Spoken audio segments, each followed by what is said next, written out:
The following content is provided under a Creative Commons license. Your support will help MIT OpenCourseware continue to offer high-quality educational resources for free. To make a donation or view additional materials from hundreds of MIT courses, visit MIT OpenCourseware at ocw.mit.edu. So I work at Morgan Stanley. I run corporate treasury strategies at Morgan Stanley. So corporate treasury is a business unit which is responsible for issuing and risk management of Morgan Stanley debt. And I also run desk strategies on the New York inflation desk. That's the business which is a part of the global interest rate business, which is responsible for trading derivatives linked to inflation. And today I'm going to talk about the HJM model. So HJM model, the abbreviation stands for His, Jerome, Morton. These are three individuals who discovered this framework in the beginning of the 1990s. And this is a very general framework for pricing derivatives linked to interest rates and to credit. So on Wall Street, big banks make like substantial amount of money by trading all kinds of exotic products, exotic derivatives. And big banks like Morgan Stanley, like Goldman, JP Morgan, trades thousands and thousands of different types of exotic derivatives. So a typical problem which the business faces is that new types of derivative arise all the time. So you need to be able to respond quickly to the demand from the clients, and you need to be able not just to tell the price of the derivative. You need to be able also to risk manage this derivative, right? Because let's say if you sold an option, you got some premium. If something goes not in your favor, you need to pay in the end. So you need to be able to hedge. And you can think about the HJM model, like this kind of framework, as about something which is similar to theoretical physics in a way, right? So you have beautiful models, for exactly solvable models. For example, let's say the hydrogen atom in quantum mechanics.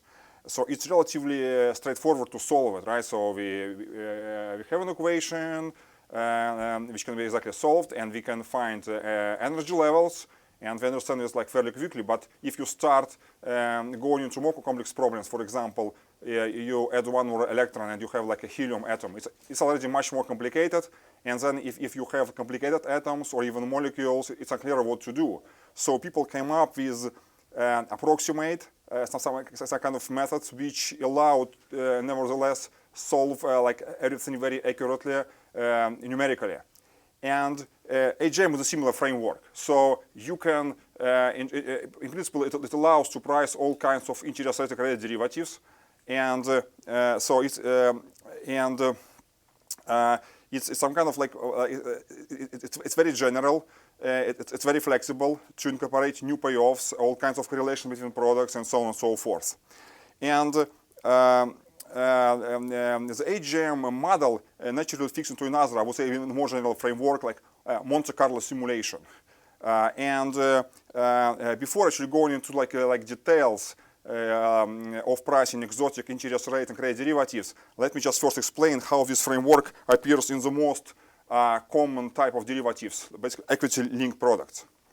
So, very, very simple example, right? So, let's say we have a derivatives desk at some firm, and it sells all kinds of products. Of course, ideally, let's say there is a client, he wants to buy something from you. Of course, the easiest approach would be to find the client and do an opposite transaction with him, so that you're market neutral, at least in theory. So if you don't take into account counterparties and so on. However, it's rather difficult in general. So the portfolios are very complicated. And there is always some residual risk. So there is the concept of dynamic hedging. So for example, in this example, very simple example, a dealer just sold a call option on a stock. And if you do this, then in principle, the amount of money which you can lose is unlimited. So you need to be able to hedge dynamically. So by trading underlying, for example, in this case. So just very brief illustration like of the stock market. You know, like you see how random it has been for the last 20 years or so. So first of all, we see some kind of from beginnings of 1990s to around 2000, we see really very sharp increase, and then we have like dot-com bubble, and then we have the bank increase of 2008. So if you trade derivatives whose payoff depends, for example, on the S&P 500 index, you should be very careful, right? Because I mean, market can drop, and you need to be hedged. So you need to be able to come up with some kind of good models which can recalibrate to the market and which can, which can truly risk manage your position. So the idea of the general idea of pricing derivatives is that one starts from some stochastic process. So in the example here,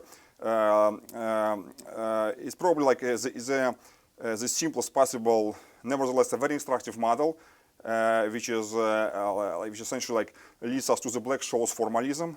This is where we have the stock which follows the normal dynamics. I have a question. Do you have a pointer somewhere, like, or not? It's would be just easier. Yeah. Okay. Okay. Okay. One of these. Mm-hmm. Is it possible? I'm not sure if this is supposed to. Mm-hmm. Let's see. There's also like a pen here where you can use this. I see. Have you used this before? You press the color here that you want to use, say, and then you can draw. If you press on the screen. Oh, I see. Oh, excellent. That's even better. Okay. So,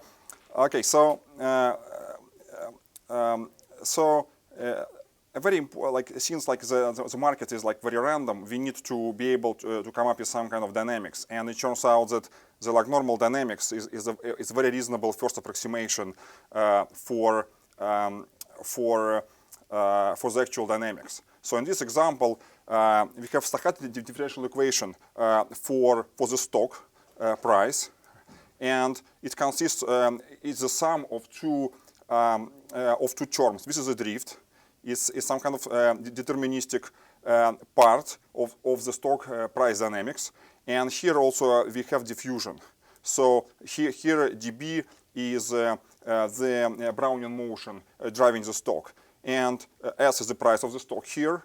Mu is the drift, and sigma is the volatility of the stock. Basically, it shows the randomness and the randomness impact on the stock price. And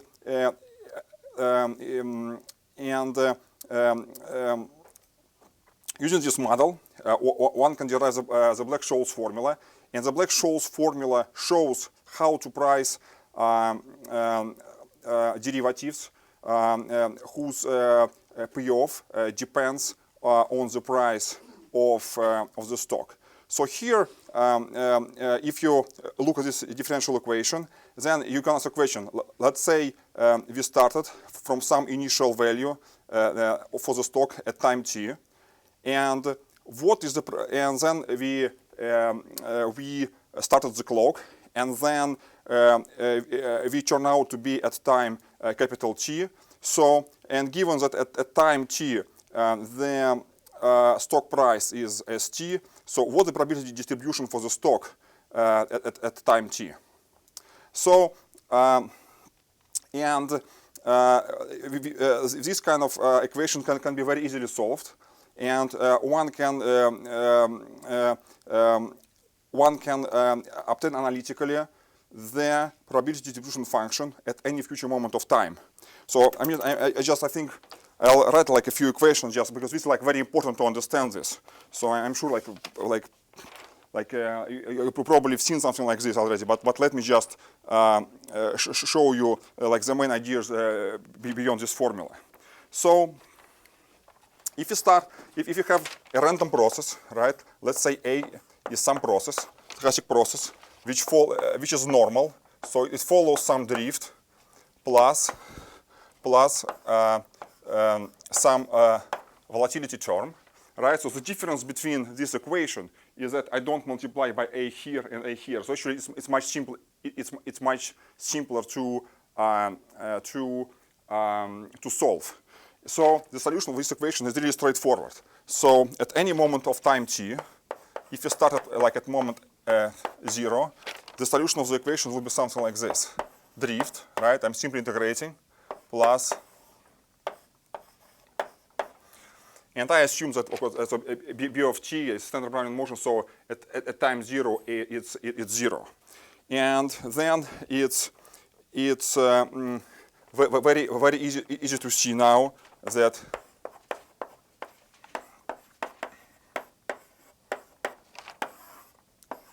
is equal to the Brownian motion, but this is nothing else as like some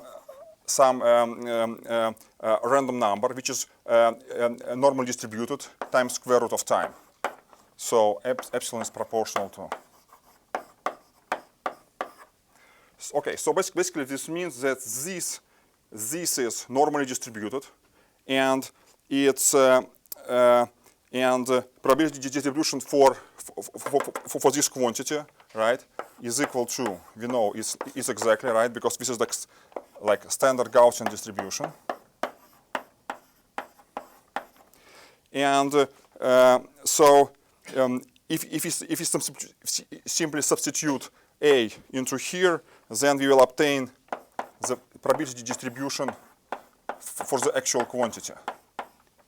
And it's just, I'll just write it for the completeness. So basically, we obtain probability distribution for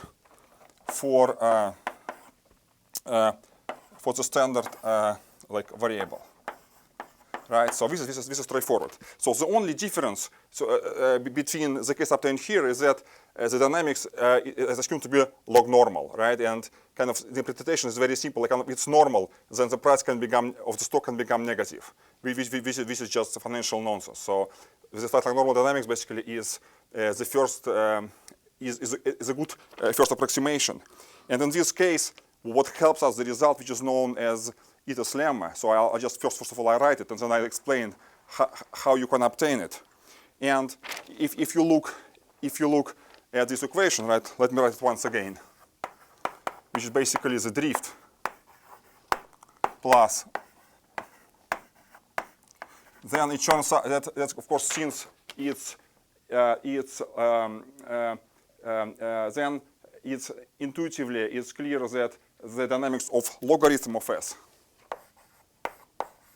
is dynamic of logarithm of s is normal. So essentially, you obtain something like this.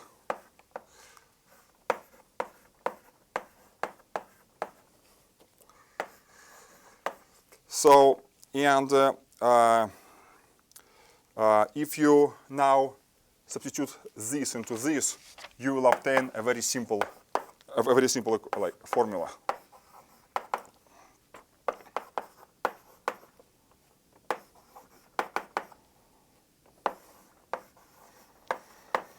Okay, so and here I use the result which is known as the Ito's lemma, which I'm going to explain right now, like how it's obtained. Basically, this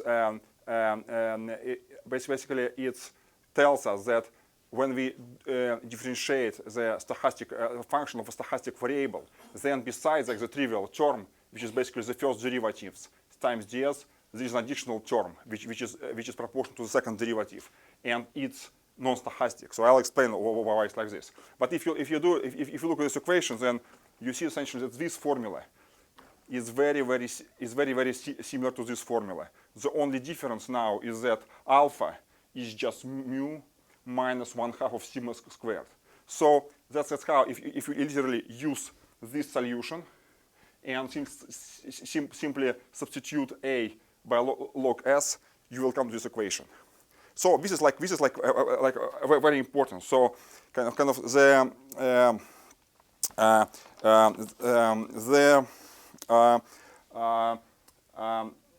it's very important fact. The Yes. fact that it can't be negative, does that exclude certain possibilities? In other words, in a normal Gaussian, you go negative or positive. No, but yes, but stock, right? Stock, from a financial point of view, stock cannot be a liability, right? You buy a stock. This means basically you pay some money, and you have basically some so to say option on the profit of the company. So they can charge you by default. So it can go negative for the stock. Although in principle there might be derivatives which can be both with positive or negative payoff, but not the stock. So it's a fundamental financial restriction. Yeah. So okay. So very important thing. So if you talk about like the stock dynamics and Black-Scholes formalism, it's very important that this the probability distribution for the stock can be found exactly. And I just want very briefly go again for the Black-Scholes formalism. So it's very important just for understanding. And I believe that there are like a couple of things which when I was studying this, it was not like very clear to me. So I want to go to them into detail. So basically here, what I read, that basically this is derivation is written in almost like every textbook. So the idea is that there is a very fundamental result in stochastic calculus that if you have a stochastic function, right, a function of stochastic variable s and time, then its differential can be written in the following form. So this is all very clear, right? This is standard, you know, like calculus. It's like straightforward, but there is an additional term which looks a bit suspicious, and I will explain like what it actually means on the next slide. So very important thing that when you calculate DC, then you will obtain essentially deterministic term which is proportional to the second derivative. And you see there is no the fact that you have here dt, basically it looks like it's an additional contribution to the drift, basically, right? This is a drift and this is a drift, and there is no any more stochasticity. So it's very important. This is like a crucial fact beyond the Black-Scholes formalism and the Monte Carlo method in finance. So, and then the idea, like you can read it, for example, like in Hall's book with standard proof. So if we issue an option, then we hedge it with by having a certain position in the underlying. So the idea is like this. Let's say I sold a call option on the stock. So when stock market goes up, I make some money. And then at the same time, I short the stock. So I lose money on my hedge. And wherever market goes, I don't make or lose money. Right? So that's the idea basically beyond hedging. And since, okay, so basically what happens then, if I calculate the changes in my portfolio, then since there is no any risk involved, right? I assume that I can perfectly hedge. Then I simply obtain the risk-free return. So R here is the risk-free interest rate. So and if you simply look at this equation and substitute the ether lemma result here, then you obtain like a very simple equation, which is basically Black-Scholes differential equation for the stock for the price of the option. So in this equation, very fundamental, you know, it's very elegant. So you can see, although originally, right, we started from something with some arbitrary risk, with some arbitrary drift mu, right, which is basically could be anything. We see that this drift mu drops out of the equation, and right, it depends only on the interest rate. And this is a very interesting fact. So, and this has to, and this very interesting fact has to do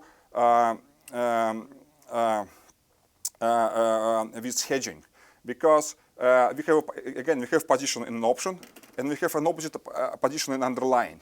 And that's how the drift disappears. If you look at the movement of both the positions, then you see that the drift will disappear. So it's a very important and striking fact. And the second thing, which is really truly a miracle, is that risk is limited completely, right? So this equation has absolutely no stochasticity. So you can just solve it if you specify the option payoff, and if you know your volatility, which is a measure of your basically of how the stock fluctuates, and if you know the risk-free interest rate, you can just price the options. And this is a true miracle. And at least when I was studying this, I couldn't really understand this. Maybe because I was coming normally from theoretical physics, and all this result called Isas lemma basically is buried somewhere in stochastic like a calculus, which is like, and I was just trying to understand basically in simple terms what it all means. And let me just explain, like here basically how one can understand this result Isas lemma in a very simple term. So let me just write. So let me remind you. So Isas lemma basically tells the following.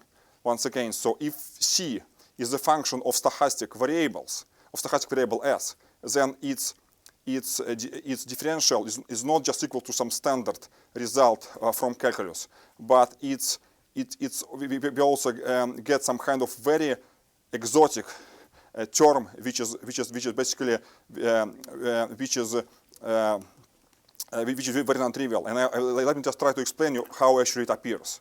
So just to understand this, I recommend everybody after the lecture really look at this derivation, because it really explains what this Isas lemma mean. So the idea is very simple. So let's start from the first principles. Let's say we have an interval of time with length dt, and let's say we divide it into n intervals, and each interval length is dt prime, right? And assume that the ratio of dt prime is sufficiently large. So okay. So first of all, we know that our stock, as we know, follows the like normal dynamics. So this means that if I go from time I to time I plus 1, here you need to exchange I and I minus 1. So then you can write this equation in the following form, right? So S if time I plus 1 minus S at time I is equal to the drift term, right? Because simply which is a discrete version of the stochastic differential equation plus the randomness, right? So here again, sigma is volatility. It's a measure how the stock fluctuates. This is the stock price. This is square root of dt, right? Because the Brownian motion is fluctuation is proportional to the time. And also here we have epsilon, and epsilon is a standard normal variable. Okay, so we have this. This is pretty straightforward. But basically, I just wrote stochastic differential equation on the lattice, and I go from point I to point I plus 1. Now let's see what it means for the price of the option. So let's again. So C is the price of the option at time t when the stock price is equal to S I plus 1. So so the change in the option price is equal to like the first term, which is something very, very standard, right, from standard calculus, plus the first derivatives and the difference in the stock price, plus I take the second order term, which is the second derivative, and I have here S at time I plus 1 minus S at time I squared. So this is approximate because I'm taking only the main terms. All the other terms, given that both times dt and dt prime are very small, they can be neglected. So you can check it like carefully at home if you want to. But I guarantee you that there is no more, there is no miracle here. Like everything what we need is here. Now let's do the following. So we have this equation, and let's look at this term. So this term basically is the cornerstone of the Isas lemma. So let's take this equation for the difference and substitute it into here, right? And you see here again you can look at what is important again the time scales. So dt prime is very small. Therefore, the term which is random dominates here, right? Because proportional to square root of dt, and square root for small times is much bigger than like the linear function. Therefore, we simply neglect this term compared to this term. So, and we can with the linear accuracy in dt prime, we can approximate this just by this term. Okay. Now, what we do? So again, we wrote the same equation, the latest difference for the option price at two neighboring points. And what I do right now, I have all this equation, and I will simply sum them, basically from 0 to n. So let's say I have all these equations from 0 to n minus 1, and I sum them. And it's again very straightforward, and obtain the following equation. And again, what is very interesting basically is that we will obtain, you look at this term. So this term looks as very complicated. It's essentially stochastic, right? Because it looks like very stochastic, and because remember that this is the standard normal variable, and all of them are independent. So in principle, we have the sum of n independent normal variables squared, and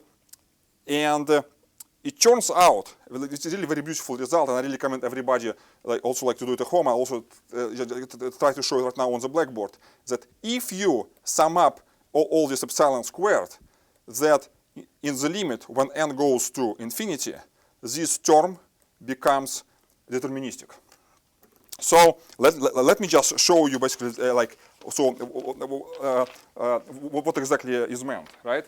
So what I mean by deterministic, right, is that of course if I draw if I have epsilon squared, right, then there is some probability distribution, right? It's distributed between 0 and infinity, right? So there is some kind of function. But my claim is that once I start adding more and more numbers, and so on, then this function will become more and more narrow. So it behaves like a deterministic random, like completely deterministic variable in the large n limit. So, and to do this, let me just write like a very simple, write explicitly what I mean. So essentially, we have, remember that we have the sum of variables, right? And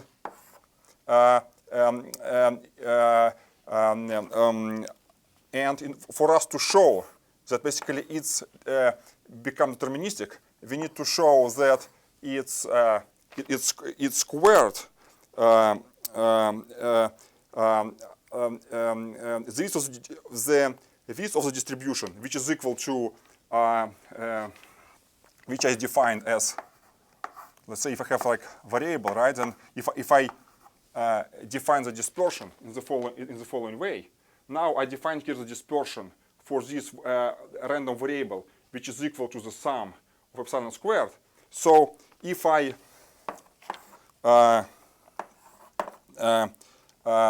write it here, then it turns out that each term in this equation is proportional to n squared, which is natural, right? But it turns out that the difference in the large n limit is proportional only to n.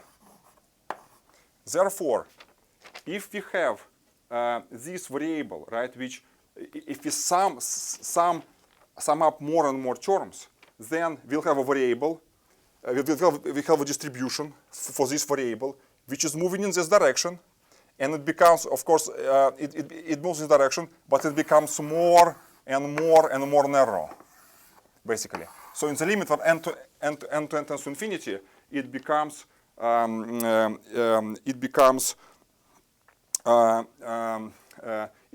deterministic. So I recommend like everybody at home just do this very simple exercise, and you will see that essentially the sum of this sum essentially behaves as a deterministic like quantity. So and just to do this, you need to do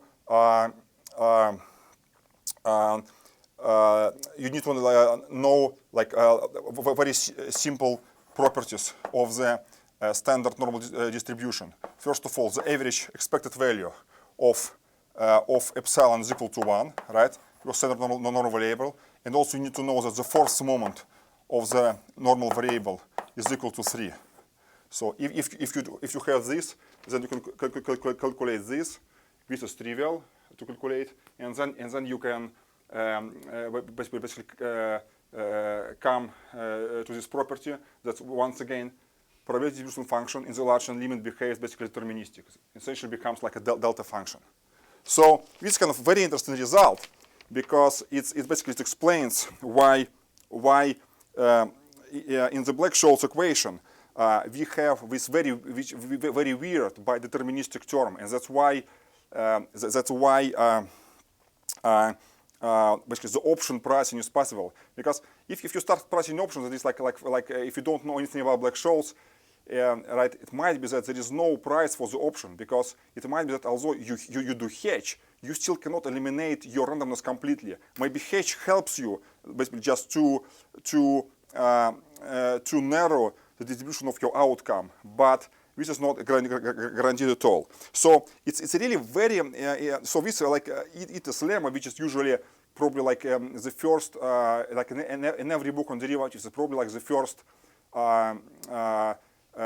equation like ever written. It basically is given without any proof, but this kind of in reality it's a very interesting limit. So it can be realized only if you have two different time scales. So the small time scale with dt prime is, in the business sense, it corresponds to your hedging frequency. It's when you rebalance your hedging portfolio, and the time dt, the time scale dt, which is much bigger than dt prime, it's at the time at which you look at your portfolio.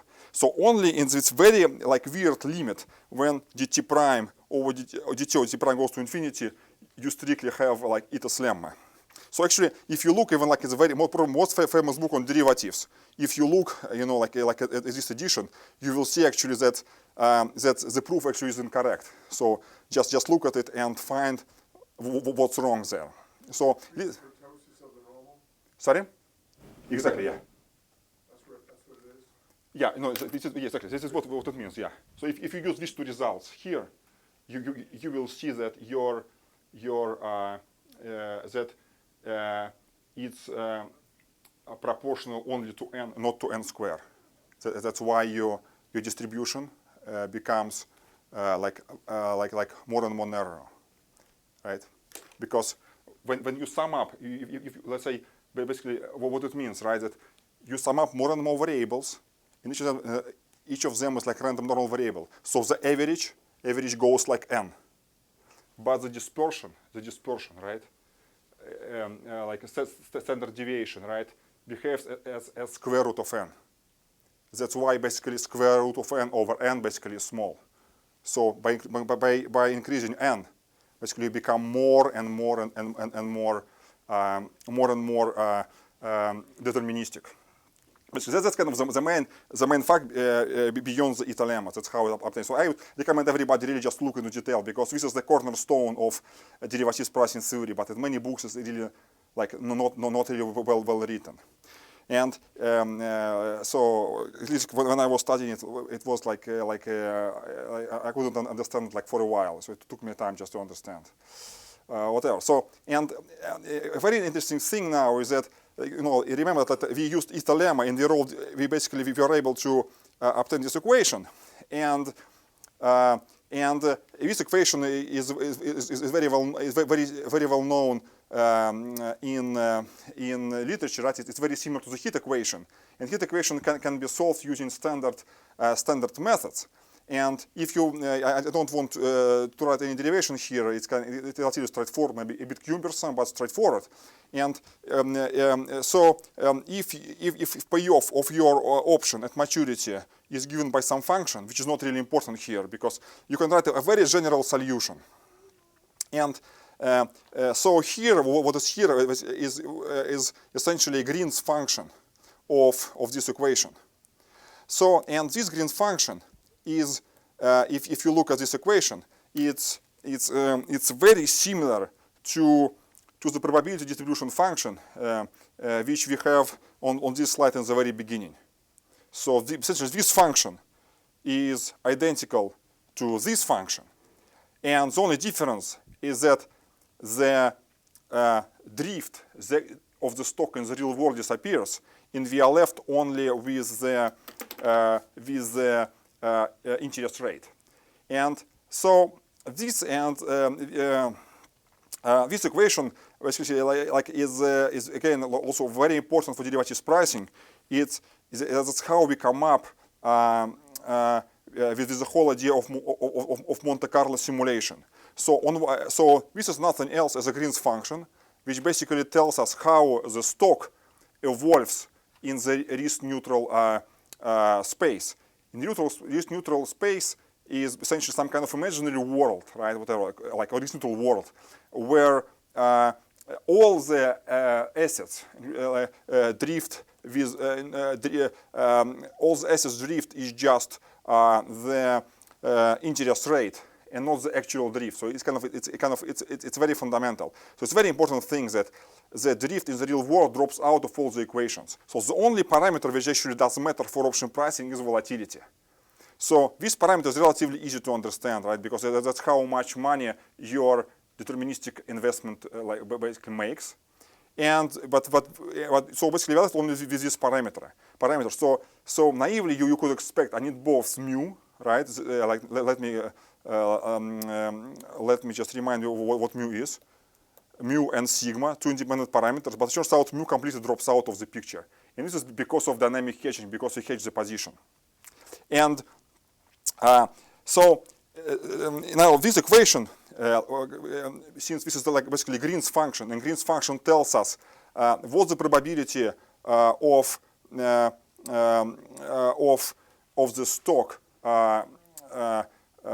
what's the probability density of the stock at some time in the future if the stock were at some point initially, then basically this means that we can simulate the stock dynamics, and we can price derivatives like using very simple framework. So what do? We simply write the equation for the stock in the risk-neutral world. Remember the difference is that instead of the actual drift of the stock mu, we substitute here by the interest rate, and this is basically how much money, roughly speaking, the bank account makes. And what we do, we start from some stock value at time 0, and then we basically simulate stock along different paths. So there are like 3 paths here. Could be like thousands. So now, and we know now, let's say we know the stock payoff at maturity, and what we do, then the price of derivative is very simple. Essentially, you take the average of this payoff over your distribution, and you know your distribution because you just simulated the stock price, and you just discount it with the interest rate. So it's extremely simple. So in principle, implementing this, let's say if you have like package like MATLAB, it probably takes maybe 1 hour at most. Implement, let's say, pricing of Black-Scholes for of the Black-Scholes formula via Monte Carlo simulation, right? So if you have time, you can try this and see how let's say your Monte Carlo solution converges to the exact result which was first obtained by Black-Scholes and Merton. So basically, this is a super powerful framework, which basically tells us something like this. So, and it's not applicable just to to the stock prices, but it's also applicable to interest rate derivatives, credit derivatives, and foreign exchange derivatives, so on and so forth. Basically, the idea is like this.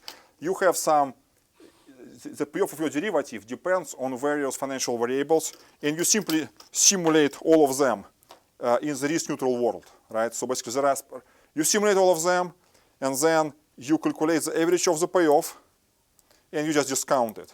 And that's how you can price derivatives. So in principle, if you have like a flexible IT infrastructure, you know, like a financial institution, so you can implement it, and then you can price pretty much like everything. That's basically that's how like exotic derivatives are priced, whose prices are not easy to obtain using analytical methods, and which is the case for a large amount of derivatives. So okay, so this is the whole idea, right? So in Monte Carlo simulation, is like a very fundamental concept. So we do the simulation in the neutral world, and there are certain rules how to write these equations for different asset classes. Could be stock again, could be foreign exchange, could be credit, could be rates, whatever. And then you do some kind of sampling. You find average, and then basically you are done. So this is how it works for the stock, and let me basically explain how to generalize all these ideas for the case of interest rates and credit derivatives. So let me just start from the very basics of the interest rate derivatives. So of course the whole point of these derivatives is to allow financial institutions or individuals to manage their like interest rate risk like better. So businesses need money, right, to run their business. So like big institutions, big corporations have billions and even hundreds of billions of dollars of debt, and they know how to risk manage it, use it efficiently, and just to make money, and not even necessarily financial institutions. So so that's kind of so of course, if you borrow money, then you need to pay some interest. So you can think about interest rate derivatives as some kind of option on the stochastic interest, because let's say today you can borrow money at 5%, but tomorrow this rate can change. So in order to roughly speaking, control this uncertainty, you need to be able to to buy some derivatives just to hedge your exposure, for example. Or might just speculate. Maybe you just have some view that rates will go up or down. So it depends on the type of the investor or speculator, whatever. So I mean, this is a very simple concept of present value of money, right? If I have dollar today, it's definitely better than the dollar, say, in 1 year from now. Let's say I have a dollar, right? And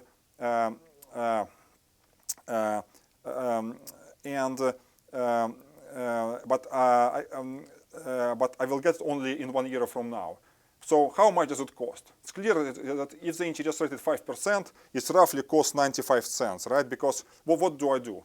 If the interest rate is 5%, then I take 95 cents and I put it into bank account and I make 5%. So I will get $1 in 1 year from now.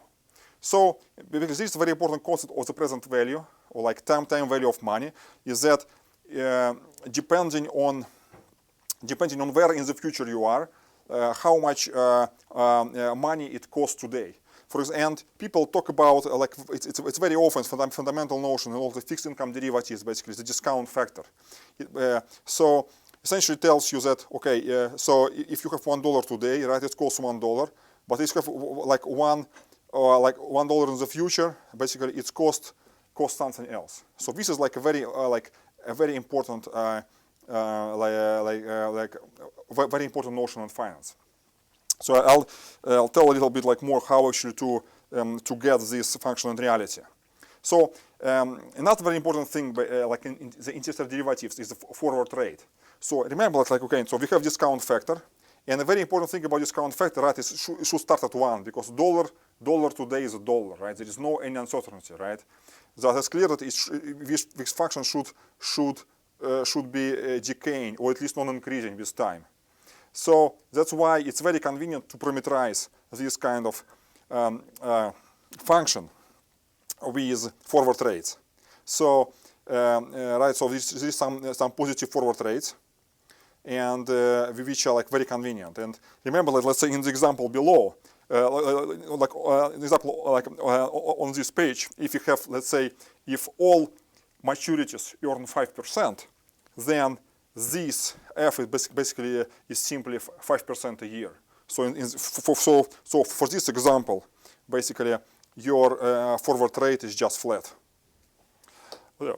Okay, so this is like example, and when we talk about interest derivatives, it's it's kind of very convenient to model the dynamics of the forward rates. So it's kind of, again, it's like very different from the stock, because it has an additional dimension, right? So if you model the stock dynamics, it's just a point process, right? Let's say it's $100 today, and then you start modeling. But next day go to $95, could go to $105, and so on and so forth.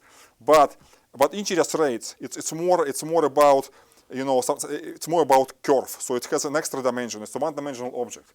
And the reason is like very simple. In general, let's say if you borrow money for 1 year, then let's say you pay 1%. But if you borrow for two years, it might be that you borrow at like for 2% and so on. So this is the concept of the yield curve, and basically here tells us how much different maturities make. So in typical situation, with yield curve, if you don't have some pathological situation of recession, which sometimes happens, it's usually upward sloping. This basically means if you borrow money for a longer term, you pay higher interest. I mean, you can see it very easily. Like for those who like have mortgages, right? Like it's always like 15-year like fixed rate mortgage rate is lower than 30-year mortgage rate. So and just here I just show like to give you like this example of where we are right now in terms of interest rates. I just show you like the yield of a 10-year U.S. Treasury note. So what is 10-year Treasury note? Basically, the U.S. government borrows money to finance its activities, and then the way it works like this. Let's say I'm an investor. I'm giving the U.S. government $100, and then every year, for the next 10 years, more exactly like twice a year, let's say they are paying me some coupon. Let's say if the interest rate per year is 5%, this means that if I give the US government $100, then the government pays me $2.50 every half a year, and at the very end, in 10 years from now, they must return $100, the notional, right? And then let's say in this is basically, if you look again how stochastic the rates are and what kind of environment we are in right now, you can see that over the last about like 50 years, we see a very interesting picture. From about like 60s to about like let's say like 82, we had really a tremendous increase in interest rates, and this is something which is looks like very unbelievable right now. So, for example, nowadays, if one takes like let's say like a mortgage, it's like nowadays about like 30-year mortgage is about like 4.5% nowadays. But let's say, here like about like 30 years ago, it was like a peak on interest rate. It was very high inflation, and mortgage rates were in double digit. It was not uncommon to pay like 15% if you would take mortgage somewhere here. So the rates were increasing, but since then, we live in a very different environment when interest rates gradually go down. So essentially, here basically it shows that in 1980, the U.S. government would pay 12% a year each year to borrow money for 10 years. So at the end of 2012, it paid less than 2%, just 1.7%. So there is like very clear trend, you know, that something is going down. So in the recent years, there is some kind of uptick here, but you know, like we always had some kind of situation here like this. So where are we going? Nobody knows. But we live like in a situation where interest rates are like extremely low. It was nothing like this basically for the last like 50 years. So it's very unusual. And of course, when you have this like very low interest rates, this means basically the economy is very weak, right? Because this means basically there's not much demand on on borrowing, right? Because like corporations, like individuals, they don't want like to borrow a lot, because once it's again like supply demand, right? Because if you want to borrow, you are willing to pay higher rate. So also another of course reason for this, because once like right now we live like in a very unusual environment, because the government intervenes a lot on the market. So they trying to make the rates as low as possible, because just to make the interest rate burden for corporations, for private individuals, like as small as possible. Hopefully we'll go out of this recession. But as I said, like this is very singular, very unusual environment, just to understand what's going on. And there is a whole world of interest rate derivatives. Yes? But it pays to invest in non-productive assets like real estate, which are expected to rise with time, but not, for example, establishing a factory. It doesn't eschew whatever investment is made toward assets which are expected to rise with time. They may not be productive assets. Yes, but right now, I think even right now there are lots of people are just scared to buy real estate. You never know what's going on, right? Because prices are still pretty high. So who knows what will happen? So you're right that there is some kind of second demand, but many people who bought like 2006, whatever, like before, they lost tons of money, right? You never know. Right, so it's like basically when you buy some asset, like you get some finance, let's say fixed rate finance, so you know how much you're going to pay, but where is the guarantee that long term it goes, it goes up in value, of course, but long term basically means whatever, like tens of years. But if you look like at the real estate prices, like for the last whatever, like 7 years, we are going up right now, but still we didn't go through the minimum. Like we didn't reach the maximum which we had before, basically. Right? So it's kind of, so you never know. Yes, and so there is a whole world of interest rate derivatives. So I'm just very briefly like explain what it all means. So usually. So here I mentioned it's all about treasury. So it's all like a government, like it's kind of yield implied from the government bonds. But usually all the derivatives are linked to another very famous rate, which is called LIBOR. And LIBOR, roughly speaking, it's a short-term rate at which financial institutions in London borrow money one from each other on the unsecured basis. So it's like there's a lot of caveats here in this definition, but that's basically roughly what it means. And there is like fundamental derivative in the interest rate world, basically it's a LIBOR swap.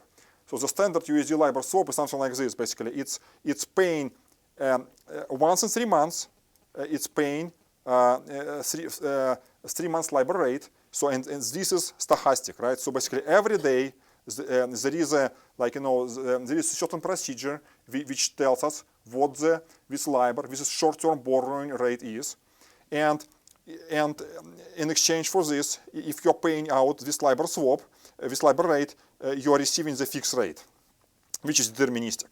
So this is like fundamental interest, basically. It's like essentially if you believe that rates will go up and you just want to speculate, basically you're trying to be long LIBOR and short fixed rate and vice versa. So this is like very important instrument for pricing.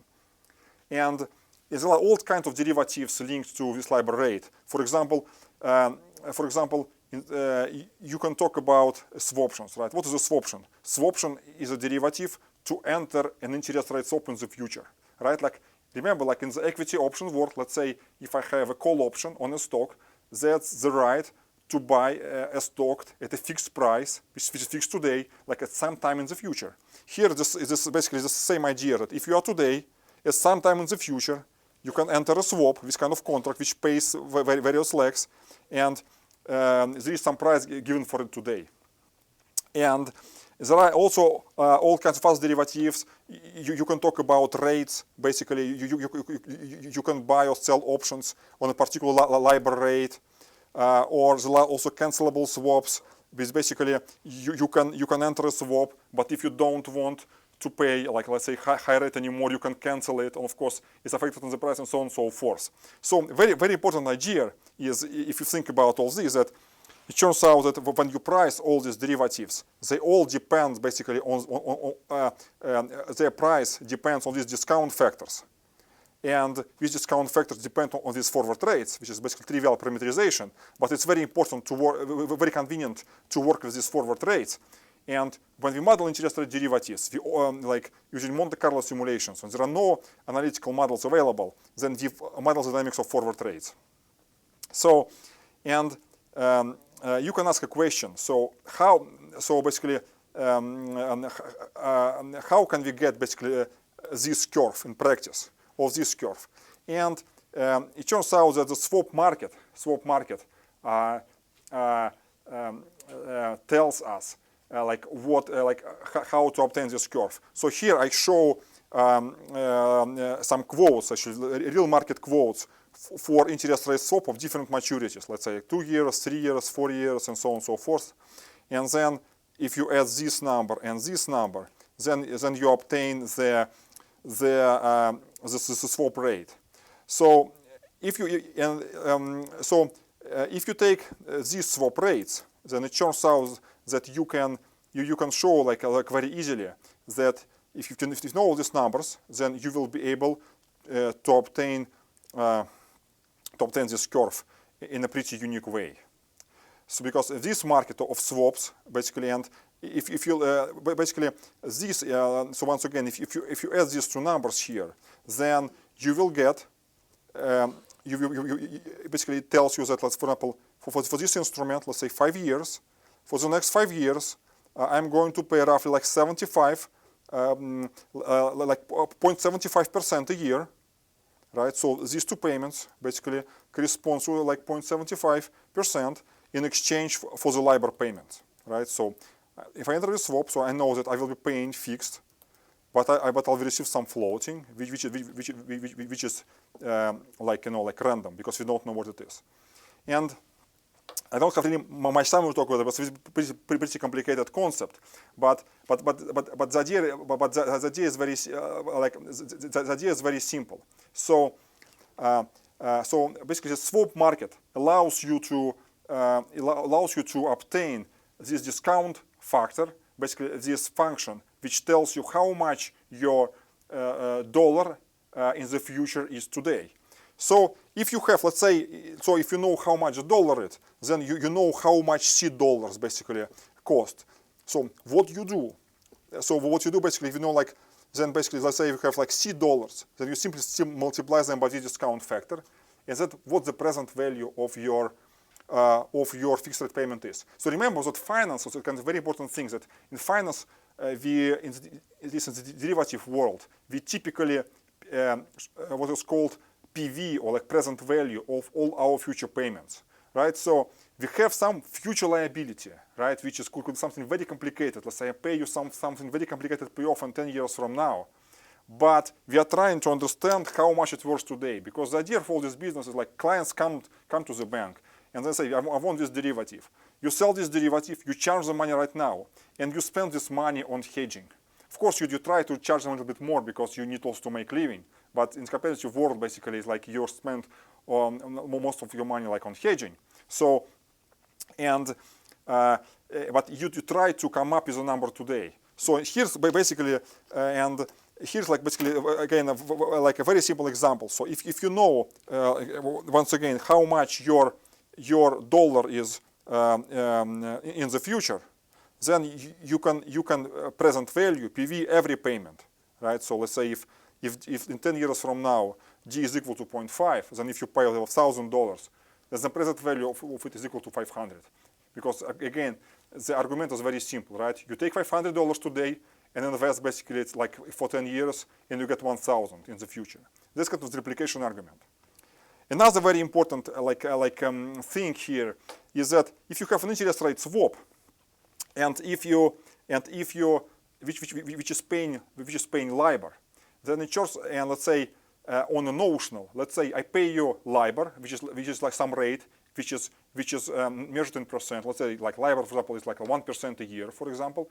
Then notional of the swap is $1 million. This means that the floating rate payment is based on $1 million times 1%, like $10,000. right? So it turns out that it's a very interesting thing that if you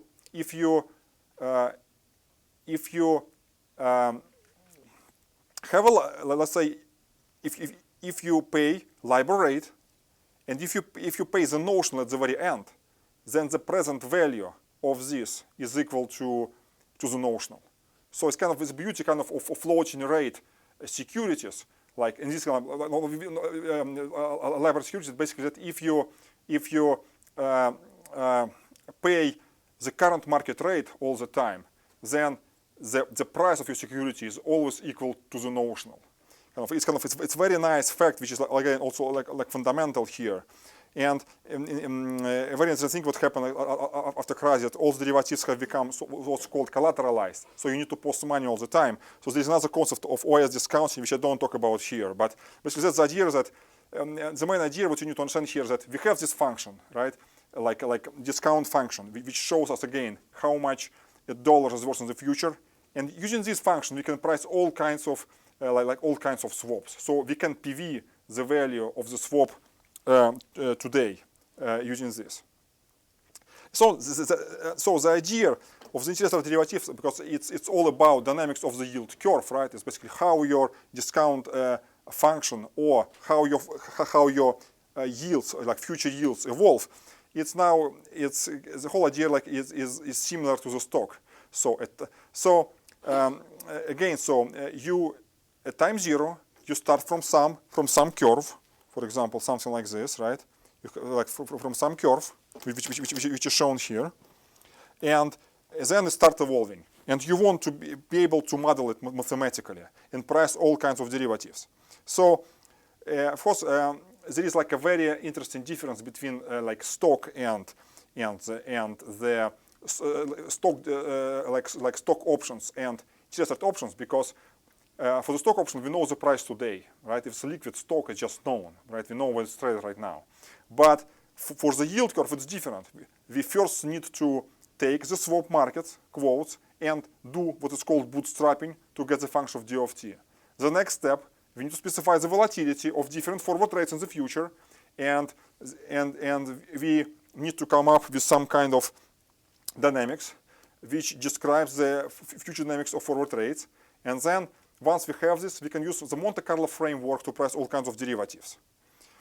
So before I should talking like about the HJM framework here, I just want to mention that there are some other like more simple models, which are like simpler models which historically appeared before the HJM model, which basically describe the dynamics of the short rate.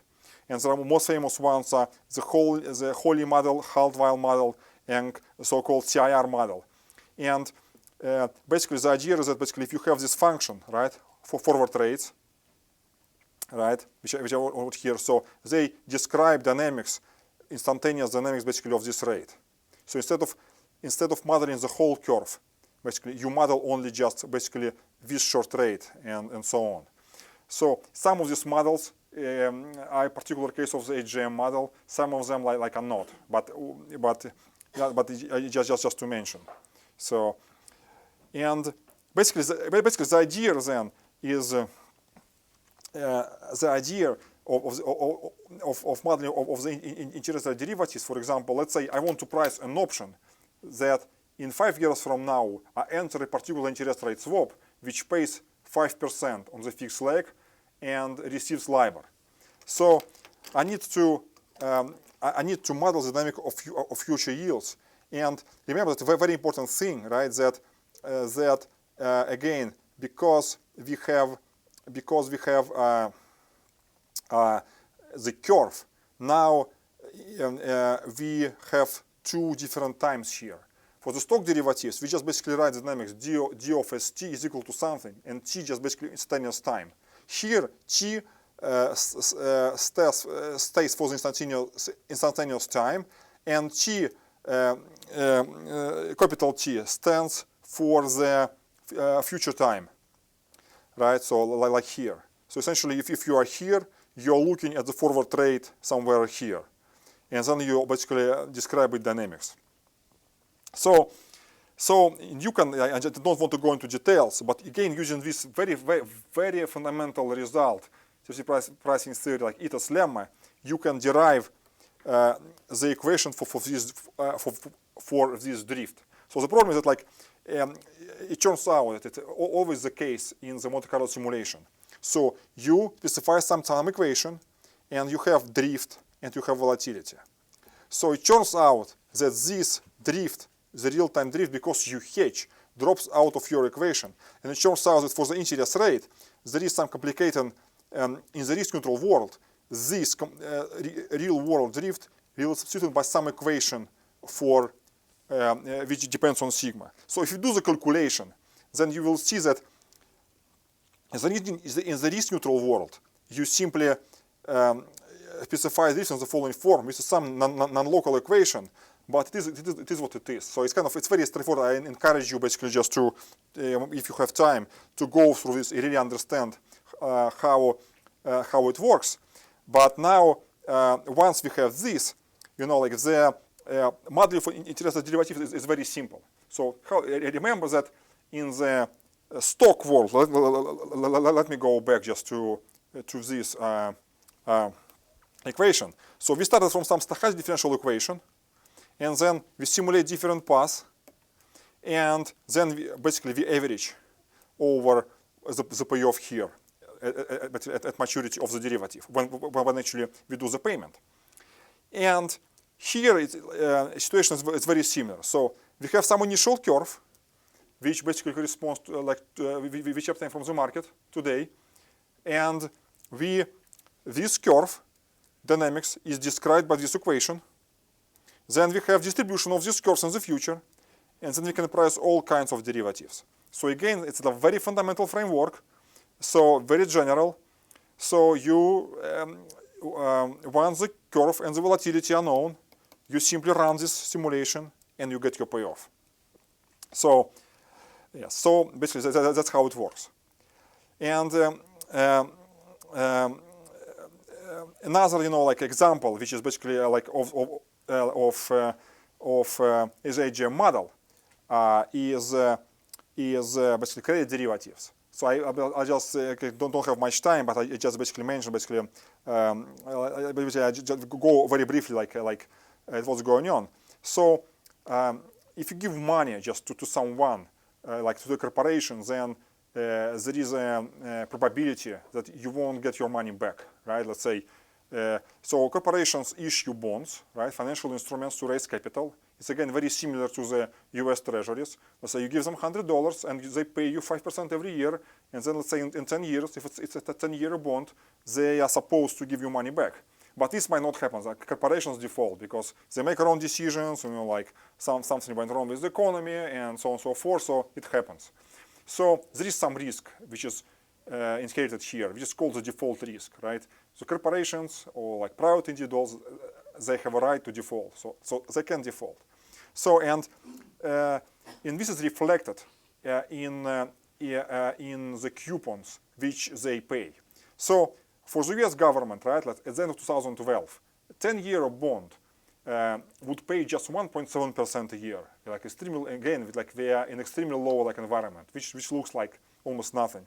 And remember that even if you are an investor, and if you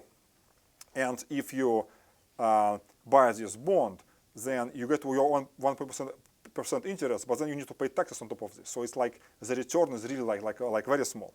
So then, of course, if you're an investor, then okay, the U.S. government, securities are assumed to be risk-free, so you won't be able to lose money.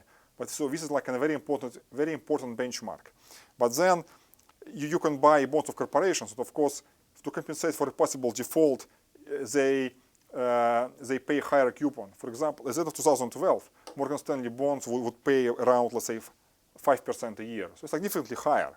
So, and then if you have some governments right now very close to default. So some time ago, for example, when Morgan Stanley bonds would pay 5% a year, let's say Greece bonds would pay 25-30% a year, because this is because nobody was knows what's going to happen there. It's clear that the economy is not in good shape, and it all depends on the bailouts. By bailouts, all these bailouts are conditioned, for example, that the right government will be in power, and the results of election are unclear. So there's a lot of uncertainty. So that's why if you have such uncertainties, that's why essentially the yield, the investors would require like very high yield.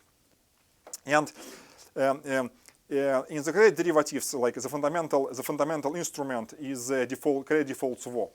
So if you have a risky bond, then in order to protect from default, you can go to, let's say, to a bank and buy a credit default swap.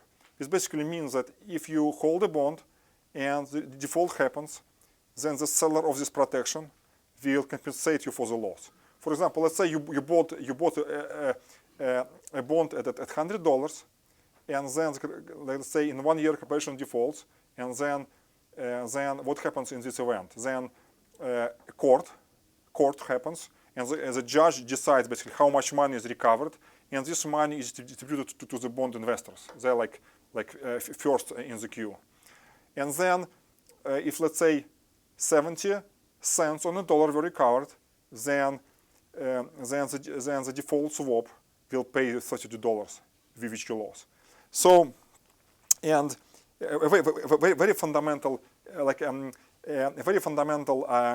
concept in the world of credit derivatives is market implied Shiller probability.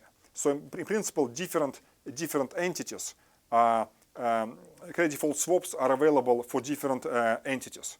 Let's say like Morgan Stanley, it could be like Verizon, could be AT&T, and so on and so forth. And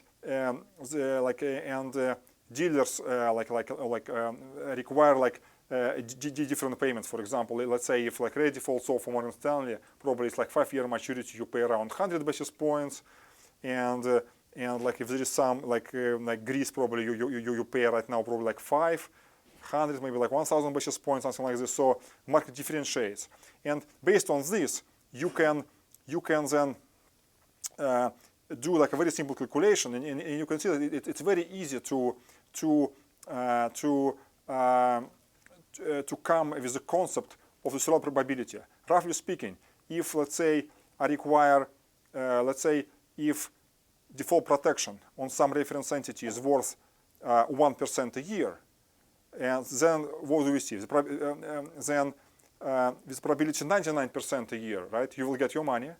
With probability 1% per year, you will get nothing. So you can think about it like this. This means basically you can say that basically probability to default if is roughly 1% a year in this case. So, and then in the world of we can talk about Shiller probabilities. So which is basically 1 minus default probability, and you can then come up with the concept of Shiller probabilities, which you can again parameterize with forward trades, which are called hazard trades. So credit derivatives, like in a sense, they're similar to interest rate derivatives. Remember, in the case of interest rate derivatives, we were talking about discount factors.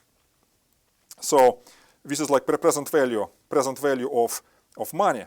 And in the world of credit derivatives, besides this, because of course interest rates are also very important for credit derivatives, we talk about Shiller probability. Today it is equal to 1, but then it decays.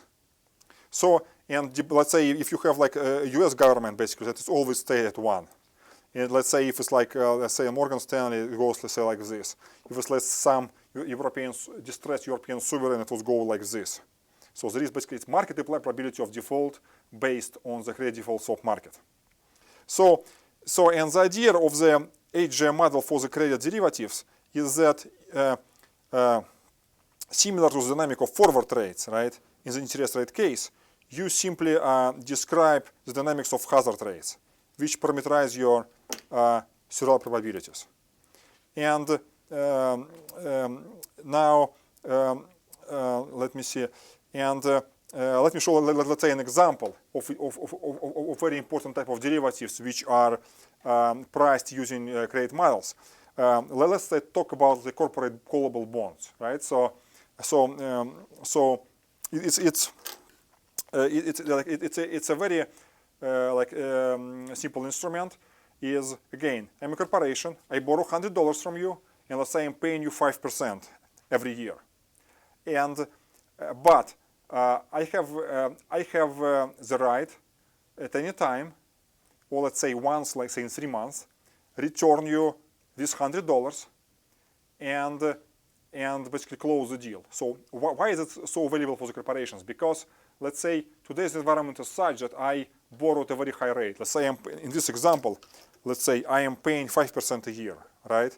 And I issued a 10-year bond, and I am paying with a $100 million notional. So basically this means that every year I am paying to the investor 5%, right? $5 million. But let's say I'm paying 5%, I need this money to run my business and so on, so it's kind of some burden, but usually all the corporations have significant amount of debt. So it's good to have debt if you know how to manage it, basically. Now, let's say in 3 years from now, situation changed. So now I can borrow money for 7 years, right? Because initially I issued the bond for 10 years, and now I have still 7 years remaining, but it turns out I can issue just 3%, right? Then basically this means if I do this, if I exercise my call option, then I will save 5 minus 3, basically 2%, times $100 million times 7 years. So it's really $14 million. So that's kind of why callable debt kind of is good to issue it, because you can save money. It's very similar to what's happening right now also for private individuals, because in recent year, in a couple of years, there was a lot of refinancing activity in the US, right? Remember, rates are at historical low right now. So rates are going down, down, and down. So let's say if you took out a mortgage here at 6%, it was like you could refinance, for example, here, for example, the same mortgage. You could get, for example, like at 3.5%. So the same logic happens for corporations. So in the US, by default, right, all mortgages are callable. In the sense that basically by default, everybody has a right to refinance. So it's not like you issued a 30-year bond, and then even, let's say, you're paying a huge coupon, even you can refinance lower percent, which might be the case for corporations, by the way, but for like by law in the US, basically all the mortgages are, you know, like can be refinanced. So basically that's the idea, right? So if you price this kind of instrument as a callable bond, then you need to take into account, of course, interest rate risk, right? Because you need to understand what is the current level of interest rate you can charge, and also you need to take into account the quality of the issuer. So if, let's say, again, like Greece or let's say like Morgan Stanley issue debt right now, then Morgan Stanley would pay significantly less if it's all were done, you know, like on the fair market, you know, like basis without any, you know, like subsidies. Then of course Morgan Stanley would pay significantly less in the interest, because for the case of Greece there is a much higher default risk. So, and as I mentioned, basically that the idea is that you in the world of credit derivatives. As in the case of interest derivatives, there is a concept of basically of hazard rates, which again some kind of curve which shows how risky the issuer is at some point in the future. So in here I show basically, you know, I show already the dynamics for the forward rates, and here's the dynamic basically of hazard rates. Basically, it shows you basically how risky the issuer is, and then using similar approach. You can also I show it basically give you as an exercise. You can prove again that it turns out if you know the volatility of hazard rates, then you know how to simulate the dynamics of hazard rates. So essentially the dynamics of all this. So the idea, let me just go back just to the stock case. Again, the idea again is very simple. So you have all dynamic variables like rates and credit in this case. And then what you do, you simulate it in the risk neutral world. You have different paths, and then you simply average over the payoff. So that's the beauty of the risk-neutral pricing. That there is a very general framework which is basically implemented to all the major banks, and this is really like the right approach to price very exotic derivatives for which is very hard to find exact analytical formulas. And let me show you basically one example where basically of securities which are issued by big banks, and that's where basically this HJM model and Monte Carlo simulation basically are used all the time, because the payoffs are very complicated. So the example of such a product is called structured note. So what is structured note? It's again corporations need to raise money, right? But I cannot let's say just to run its business. But of course I cannot just get this money for free. I need to pay some interest. And again, it's like if you look like at what happened, let's say last year, again at the end of the last year, let's say for example US 10-year bond would pay 1.7%, and if you also pay all the taxes, then you basically probably get something like 1.1%, and this might be even lower than inflation. So investors, especially long-term investors, they are not really interested in investing in the US treasuries, because although it's risk-free, but there is no return, right? So you want to generate some money. So what can you do then? Okay, so you don't want to invest into treasuries, so then you can go to you can try to find some corporate bonds. Again, corporates are risky compared to the United States government, and so typical coupon paid by this bond, by the corporate bonds would be higher. So let's say like 5% for a non-distressed, like typical like US corporation. Now, but again, like 5%, then kind of you need to pay, let's say 30%, like interest, or 30% tax top of this. So you're left like 3.3. There is inflation and so on and so forth, So kind of it still looks like a low return. Of course, in this example below, you can buy some distressed bonds, like say like from Greece, or maybe like from some distressed corporations with a much higher yield. But it's more like it becomes more like gambling, right? You don't want, because it's really, there's so much uncertainty there. So it's more like you can get like very high return, but you can lose everything, because it's really like very basically you're bearing very high credit risk. So what to do in this situation? Turns out that big banks issue very special kind of securities called structured notes, which are very attractive to some investors. So let's say Morgan Stanley. So but instead of issuing a vanilla bond, I am issuing, and at 5%, let's say for 10 years, I issue a bond which pays 10% a year, right? So much higher coupon. But I pay you to invest at 10% only if certain market conditions are satisfied. So let's say market conditions are like this: 30-year swap rate is higher than 2-year swap rate, right? Remember that basically, like let's go back to the picture which I drew, right? So essentially, this means that if we borrow money, then the short-term borrowing rate is smaller than the long-term borrowing rate, which usually is the case. So basically, let's assume so I pay you 10% if two conditions are satisfied.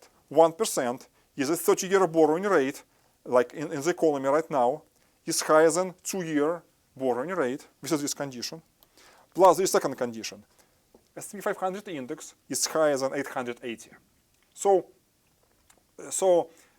now, if these conditions are not really are satisfied, then the investor would get 10%. If one of these conditions breaks down, the investor would get nothing. So there are many investors who would like to bear this kind of risk. So because they have certain view on how the economy would would develop. Because right now, for example, S&P 500 index is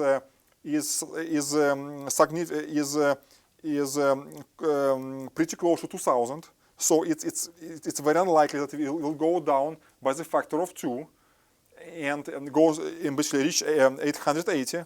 So it's kind of a very low probability.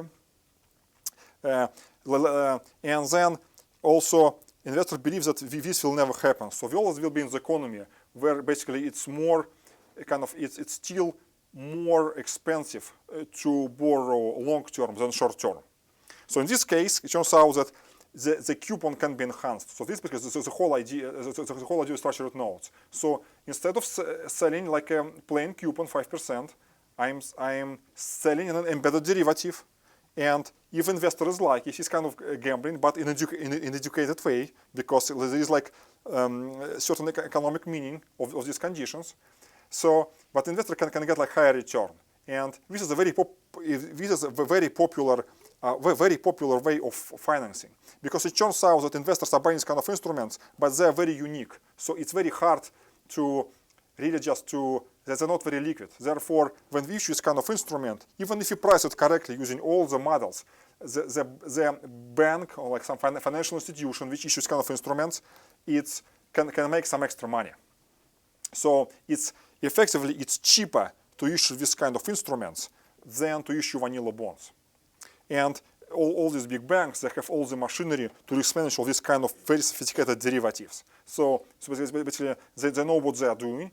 So they sell this kind of product, and they're hedging their exposure, and they realize some profit because you can identify how much cheaper this instrument is. So it's good for banks. It's also good for the investors because they are looking for this kind of yield enhancement. They want to have a higher yield, and they're willing to take this risk. But again, it's an educated risk, right? It's not just basically because like these conditions, for example, here, they have a very clear economical meaning. So if the investors really understand what's going on, then it's a reasonable risk. And of course, what do we do in this case if you want to model something like this? Then it's very complicated to find any kind of analytical approximations here, like in the real world. So what do? We simulate the stock market price. We simulate the the 30-year yield and 10-year yield, and we simulate Morgan Stanley credit spread, and we do it all simultaneously at the same time, and then we see in the Monte Carlo simulation if this condition is satisfied for every coupon date, then we paying 10%. If something is broken, then we're paying 0. So we simulate many paths like this, and then we calculate the average value of it. And then we come up with the price, and then we call this price to the investor. And again, I say like these products are very non-standard. That's fine. You can make some extra money. So and as a firm you save money because I say like it's cheaper than to issue like just plain vanilla bonds. And just to give you the idea like where we are in terms of numbers.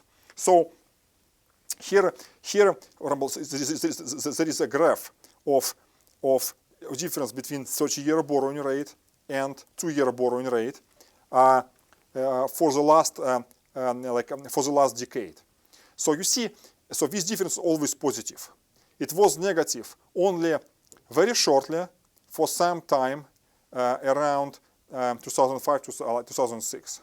So it's very interesting thing, right? So when you price derivative, then there is a notion of market applied numbers. It turns out that if you look at how different instruments are priced on the market, then the probability, then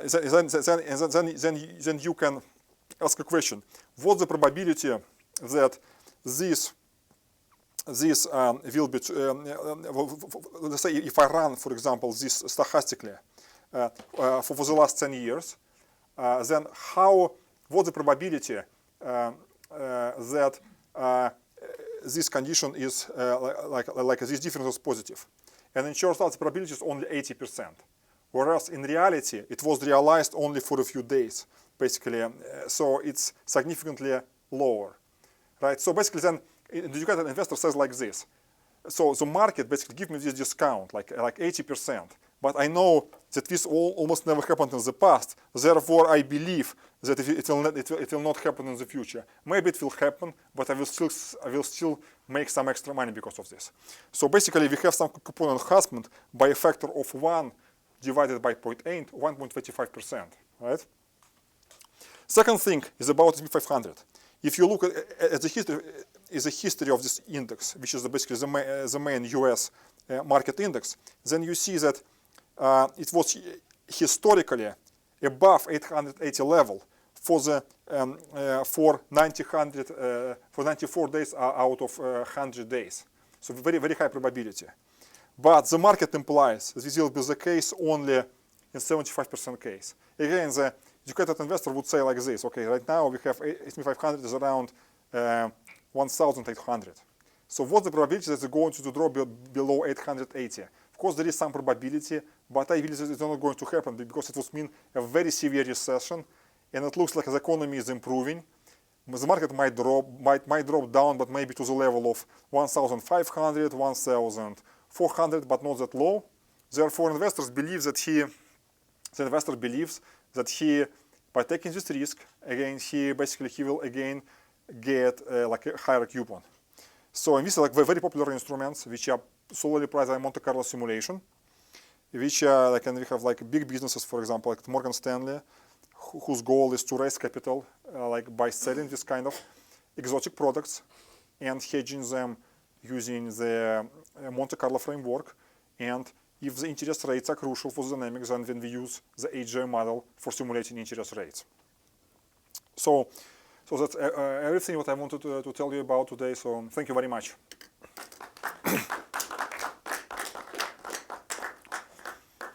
Yeah. The parameters for the simulation. Uh-huh. Isn't there some choice, and you might make certain choices based on historical precedents? Yeah, this is a very good question. Okay, so in reality, so here's what happens. So let's go to the very simple case of stock prices, right? So again, R here basically is just the borrowing rate, right? Basically, it's like, let's say, whatever the bank account gives. So this is known. The only parameter which is known is volatility. So usually, you have like liquid stocks, for example, like IBM or on Apple. Then there are already derivatives traded which are very liquid. This means that you can imply this sigma from the price of liquid derivatives, right? Because you know, for example, that this particular option, let's say today Apple trade, for example, is 600, and you know that at the money option, so option with the strike 600, like in 1 year from now, for example, is worth whatever, like $50, for example. By knowing this, you can imply this sigma. So the whole idea of this is like this. So you take very liquid derivatives, like standard call options, and you imply this sigma.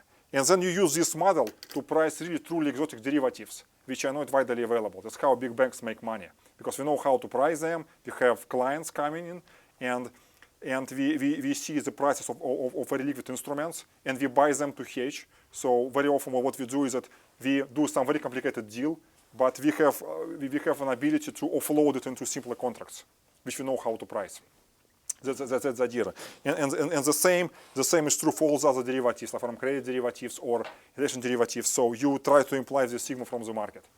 If there is no way to do this, which is very often the case for credit derivatives, because for the credit derivatives, credit vol is not like very liquid, not liquidly traded. Then the best thing what you can do is to take historical estimates. So we do this kind of we also do this if there is nothing else. Yeah. Yep. In your last slide where you talked about the implied frequency, yeah, the S&P 500 being lower than 880. Yeah. Was that from historical quotes or current quotes? Okay. This is okay.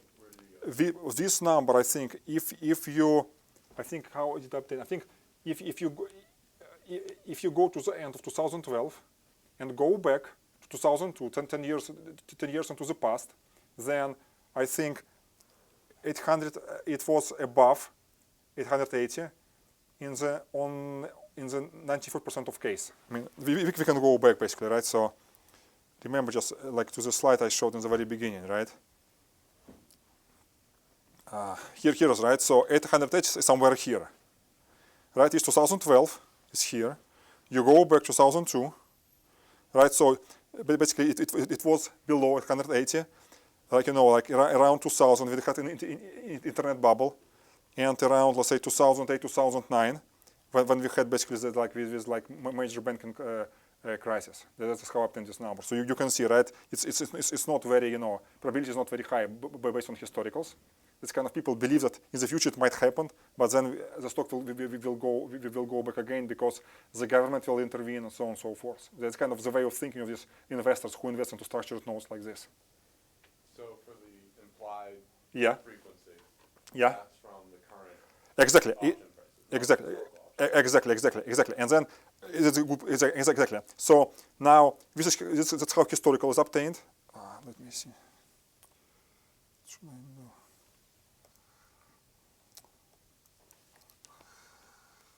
Should I do?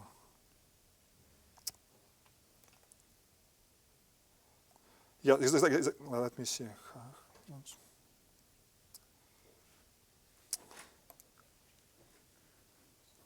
So yes, so there is like this exactly. So you're today, and you have your Monte Carlo model, and you simulate it going forward for 2 years, for 10 years, and you see what's the probability, market probability to be below 880, and actually much higher, because usually the market is very is extremely risk averse. So kind of if you're buying a deep out of the money option, you usually there is kind of everybody requires premium, because if this happens, if you don't really charge enough money, basically that you're out of business.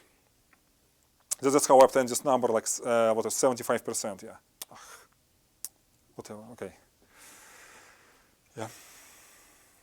So is the pricing of these more exotic products totally reliant upon Monte Carlo, or are there more other techniques?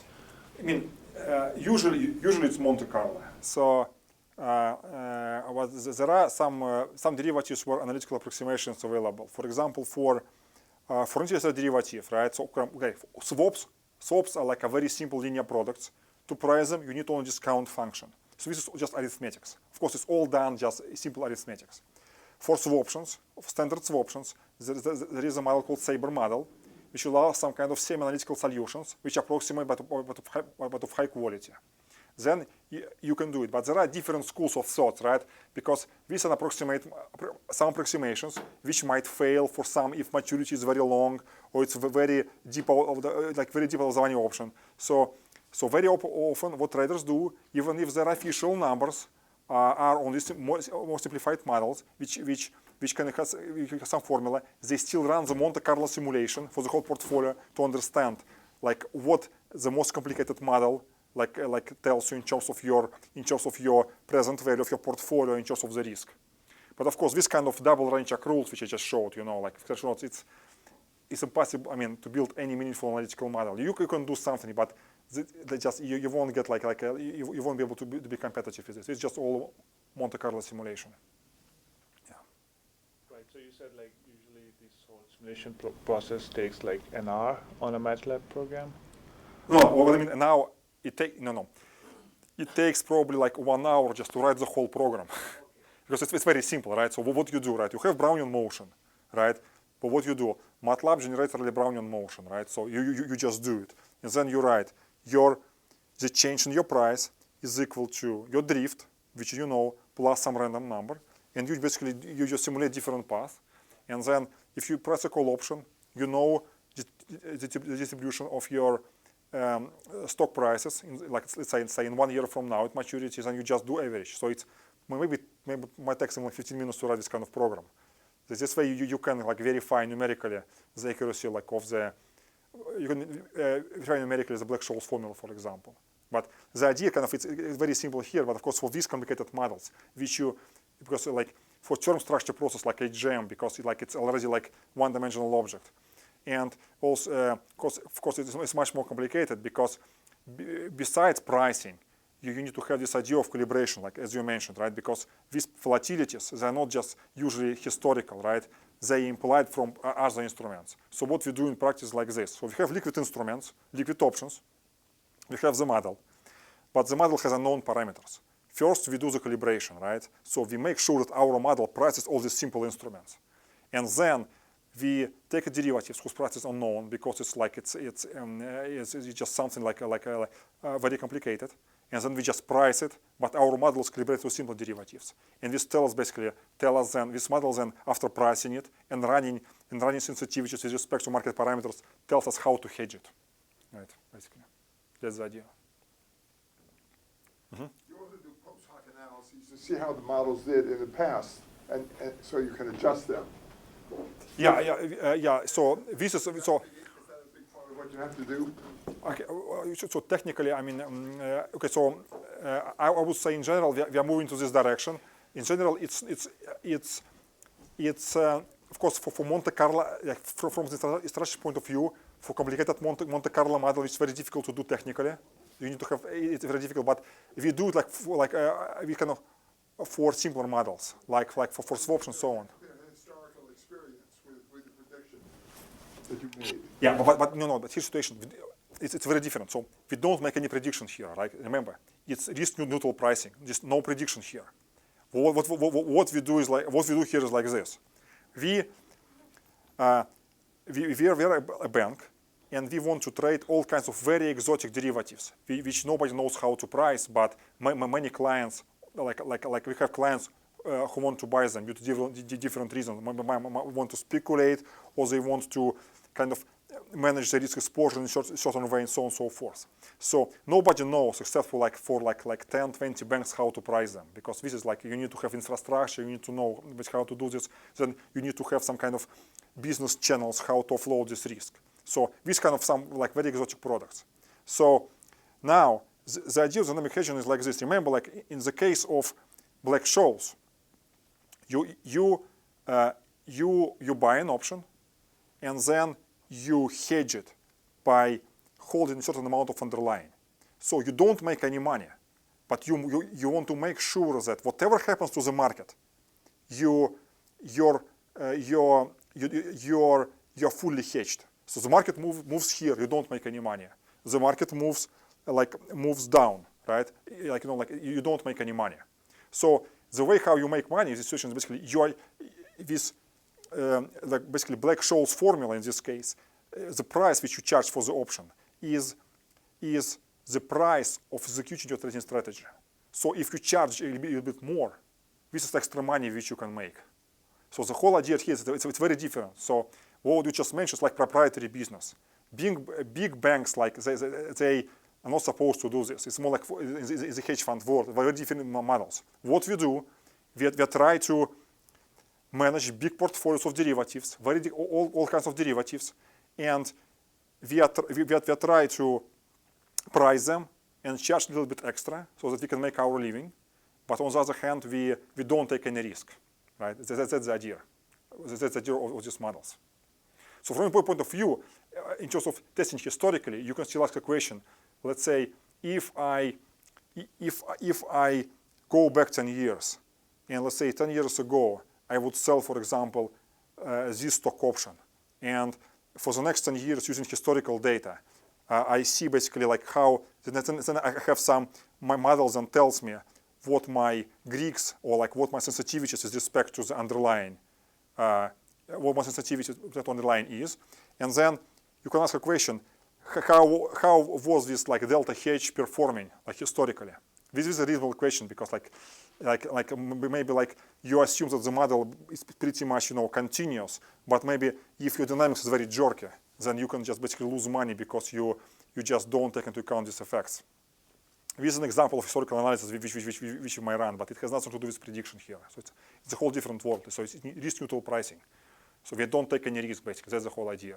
But due to the fact that derivatives are very complex, even in this case, kind of we can still banks bear some kind of residual risk, because remember, we cannot exactly, offload it, like the risk. So we still have some assumptions that we can rebalance our position dynamically and move forward, basically, and not lose money. Basically, that's the idea of it.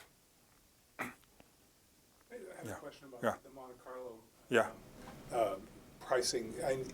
You can set up the Monte Carlo using sort of implied parameters from current prices of various derivatives in the Correct. market, which gives you a good baseline price. Yeah. I'm wondering, what other Monte Carlos do you do to sort of have a robust estimate of price and hedging costs? I would think that there would be, maybe some stress scenarios in the market or alternatives, and I'm wondering, just you probably don't just do one Monte Carlo study with current parameters. You probably have different sets, and I'm wondering, how extensive is that? And Yeah, absolutely, you're right. So if you just do Monte Carlo, then you just know the price. But price, is nothing, because dynamic hedging, all this business of derivatives, it's not just about how much it's right now, but what to do if the market behaves this way. So of course you also you calculate all your Greeks. That's very important. But Greeks is like it's more about, like it's like, say, your delta. It's all about linear terms. So of course it's a very important thing. What happened to the portfolio? Let's say if there is a very sharp, for example, jump in interest rates. Let's say what happens if rates like jump forward by, for example, 1%, or like if they jump down. What happens if volatility in a particular, time region, for example, like blows up? We run all this kind of analysis. So it's like there are big departments, at banks who look at all these kind of risks. So it all comes to one, basically just to one business unit, basically, which looks at all kinds of risks of the firm. So and there are, it's a very big, it's a very big, thing for the banks. Probably all of you heard like this notion of stress test. Right, basically, right now all these banks are very heavily regulated by the government. So the government can tell you, so what happens, for example, for the whole bank, not just for a particular, desk, which trades whatever swaptions. What happens to all your bank, like to all kinds of cash flows which you can have, if, let's say, interest rates jump by 100%? We have a huge group of people, basically, like both like quants, IT, like risk managers, who are looking at all these numbers and trying to understand it. And actually, for a big bank, it might be a very non-trivial, problem, actually. So yeah, so it's a very good point. But of course, we do this as good as we can. Yeah. well, thanks again. And Yeah. we'll have time afterwards for Okay. Thank you.